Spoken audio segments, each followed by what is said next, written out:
What are the 10 steps that should be part of any work plan for the first 72 hours of any sugar hits the fan or end of the world as we know it disaster event? The first 72 hours after an emergency are crucial for ensuring your safety and well-being. Here are some 10 steps to take, keeping in mind that the specific circumstance of the emergency may require adjustments. Now, we can take two broad categories of emergencies and perhaps a spectrum between the two. The first is there's no real notice given. At least you, as the common citizen, don't see it coming. That could be an EMP, electromagnetic pulse event from the sun, or even worse, multiple EMP nuclear weapons exploded in the high atmosphere that would bring down the electrical grid and much else. Also, a sneak attack of cyber attack on a massive scale. Also, a nuclear attack. And here in particular, it's important to seek shelter for 3 to 14 days. Now, the other end of the spectrum is where you have some notice that the event is coming. You would probably see that as a slower collapse. An example would be a financial collapse or a pandemic. So you need to adjust for each of those. The first step is stay informed. Listen to official broadcasts or seek reliable information from trusted sources. Understand the situation and follow instructions. For example, if the local authorities ask you to shelter in, that's probably the best approach to take. If they ask you to evacuate, you want to quickly and efficiently do that. Ensure that you have ready to go your car with at least 1/2 tank of gasoline, a document bag with all of your key documents in it. Have predetermined if you are going to take any valuables, and have the proper mobile preparedness supplies. And staying informed. The first avenue of information I would take is watching television. That's what we did at work when 9/11 happened. Number 2 is to check the internet. If neither of those are available, I would try using my iPhone to obtain the internet via my iPhone network provider. That all failing, we have a landline. We would call or attempt to call someone who is outside of the disaster area and see what they know about what needs to be done. All of this should be done in the first hour, quickly. This is not the time to go and top off your supplies down at Walmart or at the local filling station or so on if the event is at hand. If all else fails on your communication attempts and seeking information, get out your AM, FM shortwave radio and start monitoring it. Now remember, for shortwave, it will work best at nighttime due to the technology. Number 2, ensure your safety. If evacuation orders are issued, leave immediately and follow designated routes. If you're advised to shelter in or you make that decision, which would be the case in the vast majority of emergencies, you want to stay with your home, with the ship in effect, where you have your preparations and supplies ready at hand. Close all windows and doors. Securely lock the doors. Stay away from external walls and windows due to possible flying glass if that was part of the disaster.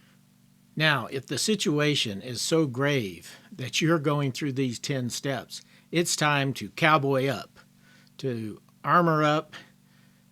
Myself, I'm going to be wearing a shoulder holster with a 9mm in it and have a long rifle or shotgun or both at the ready. Have your loved ones who are appropriate maturity to be armed. and certainly have all of your friends notified and have them armed. One of the steps that we've done here locally is at our end of the valley, we have a directory of everyone's phone numbers and emails so that we can quickly notify each other if those systems are available.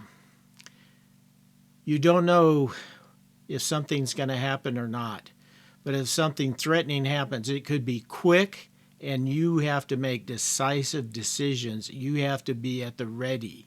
Step 3, check on others. This is the time to call and make sure about your loved ones. So most people are going to try to use their phone to call them, their iPhone. You may find the traffic is so large or the damage done to the network that this is not possible. You could to trying a text message. Number 4 is assure that you have the basic needs. Focus on securing essential supplies like food, water, and first aid, especially if you're sheltering in place. If need be, ration the supplies, but get your supplies out, get them staged, ensure they're ready to go. Number 5, stay hydrated. Drink plenty of clean water to avoid dehydration. Aim for at least 2 liters, half a gallon, per day for adults, adjusting for age and activity level. Don't make the mistake of many hikers and hoard your water, thinking that you'll drink it when you're totally desperate. No, slowly use up your water in an appropriate manner. Number 6, maintain hygiene. Practice basic hygiene as much as possible, even with limited resources, to prevent the spread of illness. Now, in my own case, what we plan if the water goes out is I will take 3 Aquatainer water containers that we purchased at Walmart for $19 each. They hold 7 gallons. We've filled those up and placed them utilizing the spigot that comes with them, the faucet, by each of our sinks. And we have 3 different sinks. So this would allow you to wash your hands, to wash your face, to wash dishes. We also would have a mobile shower that could be set up so we could take a hot water shower. This is a Camp Lux. We have a septic tank, so we would need some water in buckets to put down the toilet bowl so that it would flush. If you live in an apartment or have city sewage, one of the things you might want to consider is getting some tennis balls. If the city sewer starts backing up, you just take that tennis ball and you push it into the toilet, the bottom of the toilet, and see if you can block it. So it's key to maintain your hygiene, including dental hygiene. Number 7, stay warm or cool as required. Now, to stay warm, it's just an art of putting on more clothes if you have to. Staying cooler actually can be kind of a challenge once you've got down to your swimming trunks. It's pretty hard to keep yourself cool, but there are some tricks. You can put water on you that slowly evaporates. You can have a fan, will make a huge difference. And there are available small fans with a USB connection that you can use off of a 9-volt. Number 8, manage stress and anxiety. The situation can be overwhelming, so prioritize self-care by practicing relaxation techniques like deep breathing or even meditation. Bring out those comfort foods. Bring out the puppy dog. Bring out the therapy rabbit if you have to. But, stay where the anxiety is not overwhelming. Now, certainly if it's a sugar hitting the fan situation, you may have situational anxiety or even depression, and you need to carefully monitor that. And one of the key items you can monitor is, are you getting a good night's sleep? Number 9 is stay in contact with loved ones. Try to contact the loved ones that you have that's outside of your immediate area daily and find out where they are, what their plans are, and likewise let them know how you are doing, where you are, and what your plans are. And number 10 is, once again, stay informed. You might even want to have a responsible child or an adult being constantly monitoring the available information sources.